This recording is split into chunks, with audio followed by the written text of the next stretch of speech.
शेतकरी मित्रांनो, मी दिनेश देशमुख. आज 1 सप्टेंबर 2024.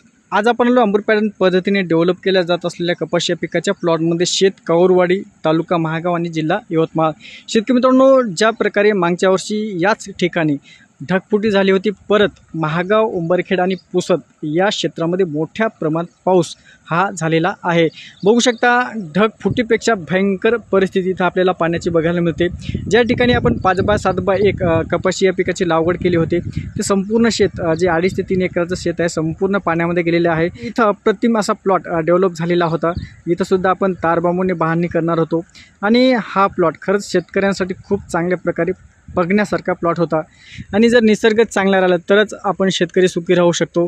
आपण कितीही चांगल्या प्रकारे प्लॉट डेव्हलप केले आणि शेवटी जर निसर्गानं आपल्याला साथ नाही दिली तर तिथं आपण डायरेक्ट शून्यावर येतो. हे आपल्याला डायरेक्ट समोर उदाहरण बघायला मिळते. यामध्ये जे काही ड्रीप होती, मागंसुद्धा या प्लॉटची ड्रीप वाहून गेली, पाईपसुद्धा वाहून गेले. आणि इथं चांगल्या प्रकारे म्हणजेच जो प्लॉट आपण डेव्हलप केला होता तोसुद्धा आज 70 ते 80% पूर्ण भुईसपाट झालेला आहे. आता हे जर पाऊस लवकर उघडला किंवा पाणी बंद झालं तर ते झाड जे काही आहेत पडलेले आपण उभं करू शकतो. पण एवढ्या प्रमाणात जर लाट असेल किंवा जोराचं पाणी असेल तर अशा ठिकाणी जे काही झाडं पडलेले आहेत ते झाड राहणार नाहीत, झाड बुडापासून जातील. त्याचबरोबर जमिनीमध्ये जे काही गाळ असतो, जमीन ही जे आहे वरच्या 5 ते 6 इंचापर्यंत सुपीक असते.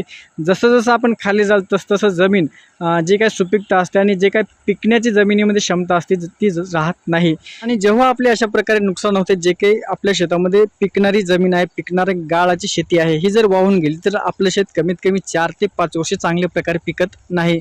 तर यासाठी शेतकऱ्यांनी पीक भरपाई सोबतच जे काही आपल्या जमिनीचे नुकसान झालेले आहे याची सुद्धा मागणी ही सरकारकडे करायला पाहिजेत.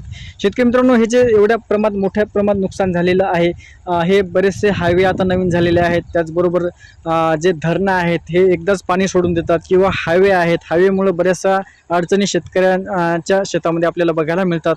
यामुळे शेती क्षेत्रामध्ये मोठ्या प्रमाणात नुकसान होत आहे.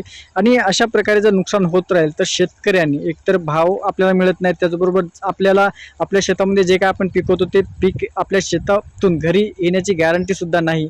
यामुळे आपल्याला एकत्रित होणं गरजेचं आहे. आणि जर आपल्याकडं अशा प्रकारे नुकसान होत असेल तर नक्कीच आपण सुद्धा सरकारकडे मागणी करताना पीक भरपाईसोबतच जमिनीचं जे काही नुकसान झालेलं आहे, जे 5 ते 6 वर्षे आपली जमीन पिकणार नाही, जेव्हा आपल्या शेतामधून आपला गाळ निघून जातो, तर अशा ठिकाणी आपण मागणी करायला पाहिजेत.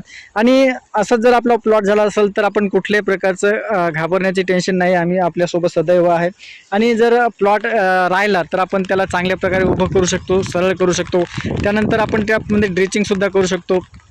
पायाने दाबणी करायची, नंतर तो ड्रिचिंग करताना ब्लू कॉपर 30 ग्रॅम, त्यासोबत रूट झोनसुद्धा आपण घेऊ शकतो. त्याचबरोबर जे गॅसेसच्या टॅबलेट असते, संडासच्या गोळ्या, त्यासुद्धा जर आपण पंपमध्ये टाकल्या आणि ड्रिचिंग केली तर जे काही झाडं आपल्या शेतामध्ये उबळलेले आहेत ते सुद्धा झाडं चांगल्या प्रकारे लवकरात लवकर चांगले झालेले आपल्याला बघायला मिळतील. बघू शकता, संपूर्ण प्लॉट हा गेलेला आहे. त्या साईडला तर आपल्याला एक झाड पण दिसत नाही. आणि विशेष हा जो कोणता आहे फक्त हा राहिलेला आहे. आणि पूर्ण अशा प्रकारे झालेला आहे, बोलण्यास आपल्याकडे शब्द नाहीत. पण जे काही निसर्ग आहे त्या पुढे तर आपण जाऊ शकणार नाही. धन्यवाद.